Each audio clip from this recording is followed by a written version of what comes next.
الحمد لله الذي المنان الحنان الذي خلق الإنسان وعلمه البيان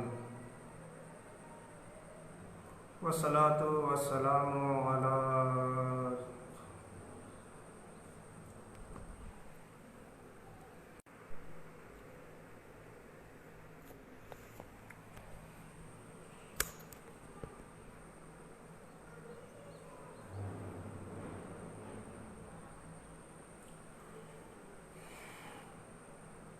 الحمد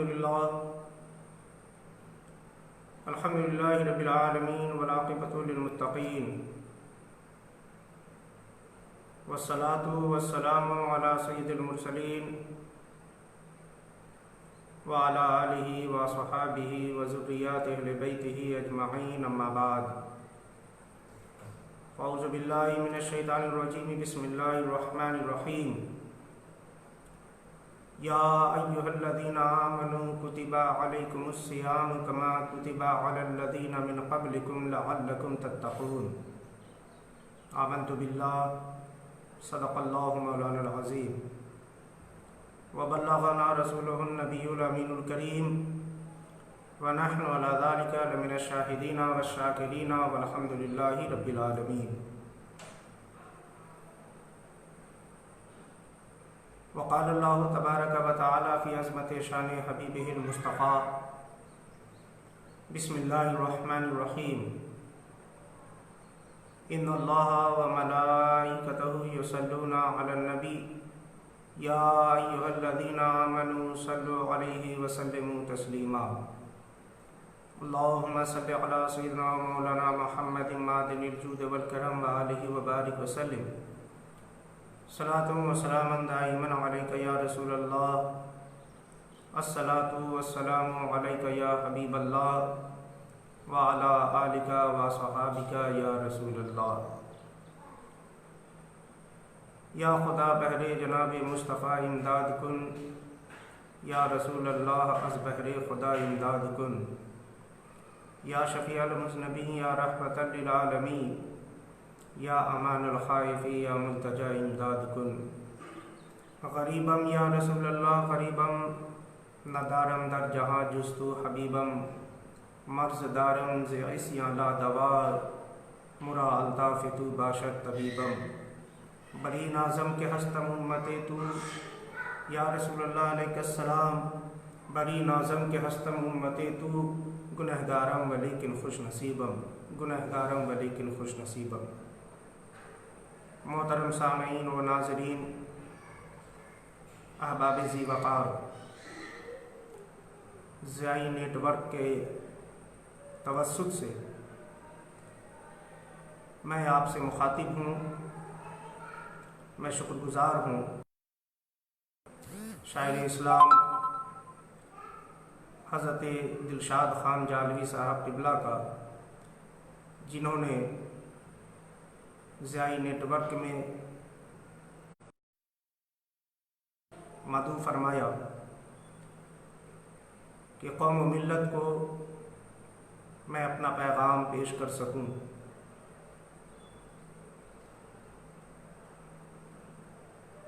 اس پیغام کو پیش کرنے کے لیے میں نے قرآن مقدس کے دوسرے پارے سورہ بقرہ کی جس آیت پاک کو اپنا موضوع خطاب منتخب کیا ہے، یا ایھا الذین آمنوا کتب علیکم الصیام کما کتب علی الذین من قبلکم لعلکم تتقون. اس کا ترجمہ مفہوم روزہ اور رمضان کی افادیت کے حوالے سے تھوڑی دیر آپ سے محو گفتگو ہوں. دعا فرمائیں کہ اللہ تبارک و تعالی میری زبان پہ کلمہ حق جاری فرمائے اور ان کلمات حقہ پہ ہمیں اور آپ کو عمل کرنے کی توفیق رفیق عطا فرمائے. میں اپنی گفتگو کے آغاز سے قبل بہتر و مناسب سمجھتا ہوں ایک مرتبہ انتہائی عقیدت و محبت و ادب و احترام کے ساتھ نبی اکرم رسول محتشم شفیع الامم مالک رقاب امم نیر تابہ شہنشاہ حسینہ زہرہ جمالہ سرور انبیاء محبوب کبریاء احمد مجتبیٰ محمد مصطفیٰ صلی اللہ تعالی علیہ وسلم کی مقدس بارگاہ میں ہدیہ درود پاک پیش کرنے کی سعادت حاصل کرے۔ اللہم صلی علی سیدنا و مولانا محمد معدن الجود والکرم و آلہ و بارک وسلم صلاۃ و سلام دائما علیک یا رسول اللہ، صلاۃ و سلام دائما علیک یا حبیب اللہ۔ تلاوت کردہ آیت پاک اللہ جل مجدہ الکریم کا ارشاد عالی شان، یا ایھا الذین آمنوا کتب علیکم الصیام، اے ایمان والو تم پر روزے فرض کیے گئے اسی طرح کما کتب علی الذین من قبلکم لعلکم تتقون، جیسا کہ تم سے اگلے لوگوں پہ روزے فرض کیے گئے تاکہ تم تقوی اختیار کرو۔ عزیزان گرامی، رمضان کریم اپنی بے شمار رحمتیں اور برکتیں لے کر کے ہمارے درمیان جلوہ بار ہے۔ آج رمضان المبارک کی 6 تاریخ ہے، 6واں روزہ گزر رہا ہے۔ رمضان کے حوالے سے آپ نے بارہا اپنے علماء خطبہ ائمہ کو سماعت فرمایا ہے۔ ظاہر سی بات ہے رمضان کی کچھ فضیلتیں آپ کو بھی ازبر ہو گئی ہوں گی۔ جیسے رمضان جیسے ہی شروع ہوتا ہے اللہ تبارک و تعالیٰ اپنی رحمتوں کے دروازے کھول دیتا ہے، آسمانوں کے دروازے کھول دیتا ہے، جہنم کے دروازے بند کر دیتا ہے، شیطانوں کو جکڑ دیا کرتا ہے۔ اللہ تبارک و تعالیٰ اس ماہ مبارک میں نیکیوں کو کئی گنا بڑھا دیتا ہے، فرض کا ثواب 70 گنا اور نفل کو فرض کے مقام کھڑا کر دیتا ہے۔ ایک روایت میں یہ بھی آتا ہے کہ رمضان کا روزہ اور رمضان میں قرآن کی تلاوت اللہ تبارک و تعالیٰ کی بارگاہ میں اس بندے کے لیے شفاعت کرے گا، سفارش کرے گا جس نے ایمان اور احتساب کے ساتھ رمضان کا روزہ رکھا اور قرآن کی تلاوت میں مشغول رہا۔ میرے عزیزو، ہمیں روزہ اللہ کی رضا کے لیے رکھنا چاہیے۔ یاد رکھیں حدیث پاک میں آتا ہے کہ بندوں کے اعمال کا بدلہ دیا جاتا ہے 10 گنا سے لے کر کے 700 گنا تک، مگر روزہ ایک ایسا عمل ہے جس کا بدلہ اللہ تبارک و تعالیٰ نے اپنے ذمہ کرم پہ رکھا ہے۔